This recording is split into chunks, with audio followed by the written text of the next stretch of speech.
Hello, voici ton analyse de compte basée sur les points vus durant le challenge.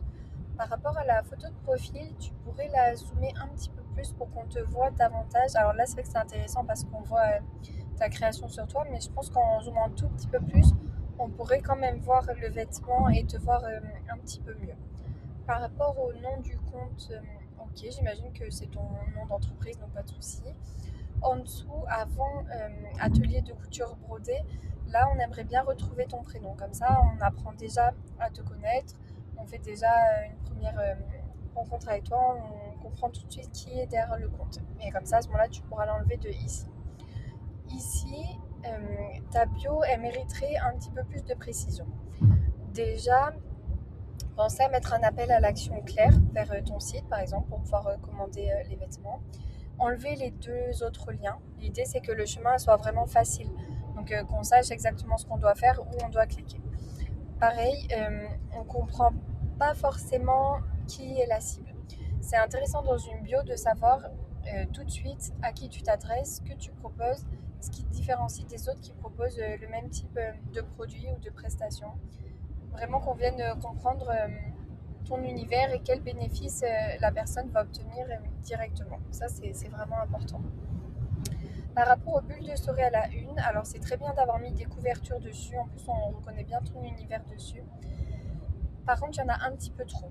L'idée, ce serait d'en retrouver trois. Donc, une pour te présenter toi, Maud, en tant que personne, comme si on prenait un café à ton atelier. L'idée, c'est vraiment de faire ta rencontre, de faire connaissance avec toi, d'en savoir un petit peu plus, qu'est-ce que tu aimes dans la vie, voilà, vraiment toi en tant que personne.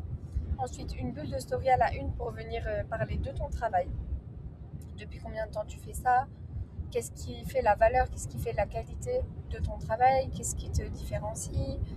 Vraiment venir expliquer à quelqu'un qui ne connaîtrait pas, qui vienne comprendre tout de suite ton travail et ce qu'elle va obtenir comme bénéfice en faisant appel à toi. Et ensuite, une bulle de story à la une pour venir recenser tous les avis clients que tu auras obtenus jusque-là. Par rapport à l'harmonie du feed, alors les photos se valent pas toutes en termes de qualité, donc ça, ce sera important de venir apporter un soin à ça. Et attention aussi au format. Maintenant, Instagram, c'est vraiment vertical, on n'est plus sur un format carré.